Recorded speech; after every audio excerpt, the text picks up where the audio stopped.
ఈ వెనుకబడిన తరగతులను మిగతా ప్రజల స్థాయికి ఎదిగేలా చేయడం ఈ దేశ పాలకులు ఎన్ని ప్రయత్నాలు చేశారు.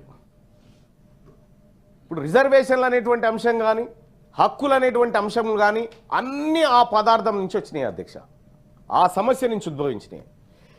మరి ఈ దేశంలో 75 సంవత్సరాలుగా పరిపాలన జరుగుతూ ఉంది.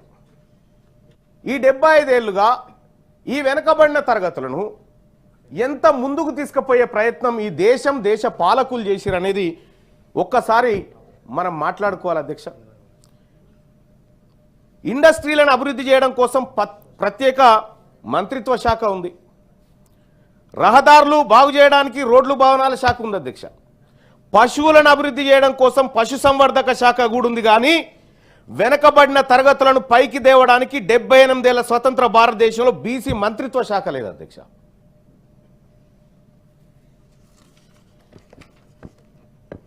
మా బీసీల బతుకులు ఎలా ఉన్నాయంటే కనీసం వీళ్ళు ఎక్కడైనా బాధపోయి చెప్పుకోవడానికి 2 పూటలు తిన్నామా, కడుపు నిండిందా, పస్తులున్నారా, ఆకలా దప్పికనా చెప్పుకోవడానికి ఒక మంత్రి లేడు అధ్యక్ష. ఈ దేశంలో కేంద్రం చెప్తున్న అధ్యక్ష, రాష్ట్రాలు కాదు ఇవి. అయితే ఈ దేశంలో ఉన్నటువంటి బీసీలకు కనీసం ఏముంది తొంగి చూడడానికి కూడా ఓ మంత్రిత్వ శాఖ లేదు, వీళ్ళు చెప్పుకోవడానికి కూడా ఓ మంత్రి కనిపాడు. ఈ దేశం మా కోసం ఒక మంత్రిని కూడా ఏర్పాటు చేయలేకపోయింది 75 సంవత్సరాలల్లా. ఈ భారత రాజ్యాంగంలో ఉన్నటువంటి ఆర్టికల్ 340 ఆ తర్వాత ఇందులో ఉన్నటువంటి సామ్యవాద సమానత్వం అనేటువంటి పదాలు మమ్మల్ని ముందుకు తీసుకుపోవడానికి పెట్టినట్టుగా ఈ భారత రాజ్యాంగంలో కనిపిస్తాయి. ఒక మాటలో చెప్పాలంటే అధ్యక్ష, ఒక ఇంటి పెద్ద లేని ఇల్లు ఎట్లుంటుందో ఈ భారతదేశంలో బీసీలకు ఒక మంత్రి లేనటువంటి ఇల్లు లాగా ఉంది అధ్యక్ష. ఇంకా కొంత ఇన్డెప్త్ అన్వయించుకోండి మీరు దీన్ని.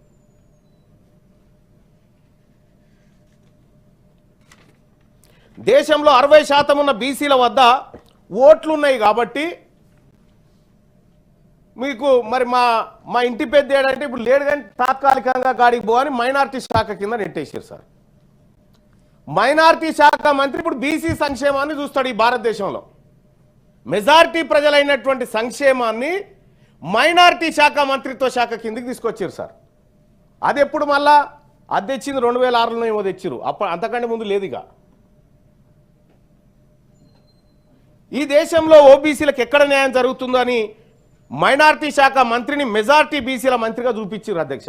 న్యాయం జరగగల పొరపాటున మైనార్టీల సంక్షేమానికి ఒక మంత్రిత్వ శాఖ ఉన్నట్టే మెజారిటీ ఓబీసీలకు ఎందుకు లేదని నేను అడుగుతా ఉన్నా అధ్యక్ష.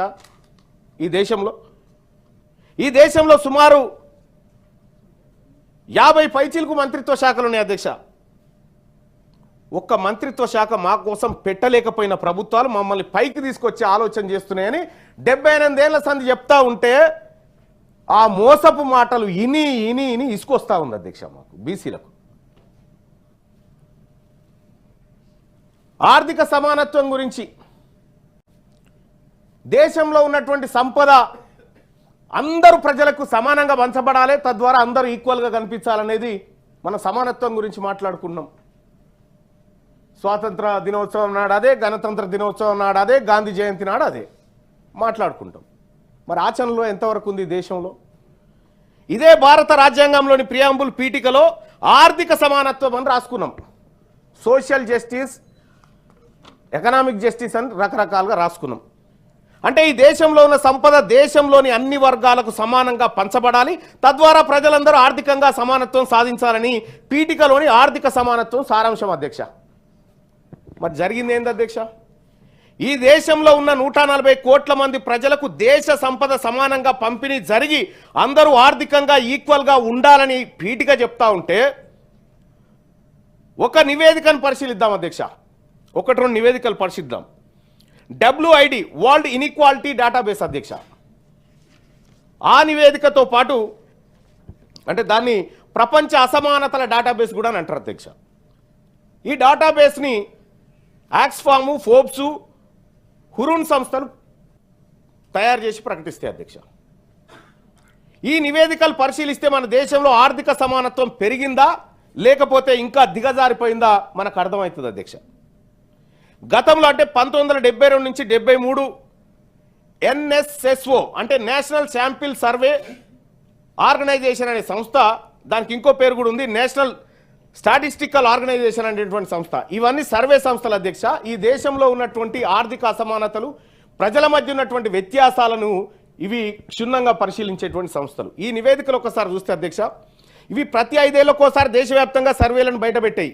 కానీ 2011లో ఒక సర్వే ఆగిపోయింది. తర్వాత CMI centre for monitoring Indian economic మరియు consumer pyramid household survey అని నిర్వహించారు అధ్యక్ష. ఈ అన్ని సర్వే రిపోర్ట్లను పరిశీలిస్తే ఈ దేశంలో పేదవారి జాతకాలు, పెద్దవారి జాతకాలు మొత్తం బయటకు వస్తాయి అధ్యక్ష. ఈ సర్వేలో ఆర్థిక సమానత్వం అనేటువంటి అంశాలు ముఖ్యంగా 1990 తర్వాత నుండి 2024 వరకు ధనవంతుల సంపద భారీగా పెరిగినట్టుగా ఈ సర్వే నివేదికలు చెప్తా ఉన్నాయి అధ్యక్ష. ముఖ్యంగా 2022-23లో 1% ఉన్నటువంటి సంపన్న వర్గాల దగ్గర 40% సంపద పోగుపడ్డది అధ్యక్ష. ఈ దేశంలో 1% ఉన్నటువంటి సంపన్న వర్గాల దగ్గర 40% సంపద పోగుపడ్డది. Income and wealth inequality in India నివేదికలు చెప్తున్నటువంటి లెక్క అధ్యక్ష. ఇది పేదవాళ్ళు మరింత పేదలుగా, సంపన్నులు మరింత సంపన్నులుగా మారిపోయారు అధ్యక్ష. ఈ 70 ఏళ్ల పరంపరలో మమ్మల్ని పైకి తీసుకురావడానికి ప్రభుత్వాలు చేసిన ప్రయత్నంలో మేము జారిపోయి వాళ్ళు పైకి వచ్చారు అధ్యక్ష.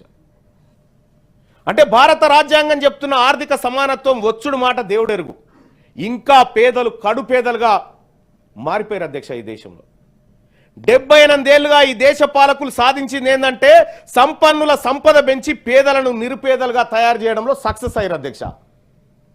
క్యూ న్యూస్లో పనిచేయటకు వీడియో ఎడిటింగ్ మరియు SEOలో అనుభవం గల జూనియర్ ఎడిటర్స్ కావాలను సంప్రదించవలసిన నెంబర్ 8688926084. లేటెస్ట్ న్యూస్ తెలుగు మరియు ఇంగ్లీష్ అప్డేట్స్ కోసం ఇప్పుడే క్యూ న్యూస్ అఫీషియల్ యాప్ ని ప్లే స్టోర్ నుండి డౌన్లోడ్ చేసుకోండి. సరికొత్త సమాచారాల కోసం క్యూ న్యూస్ వెబ్సైట్ ని ఫాలో అవ్వండి. ఛానల్లో ప్రాంతీయ, జాతీయ, అంతర్జాతీయ వార్తలు వీక్షించండి. లైక్ చేయండి.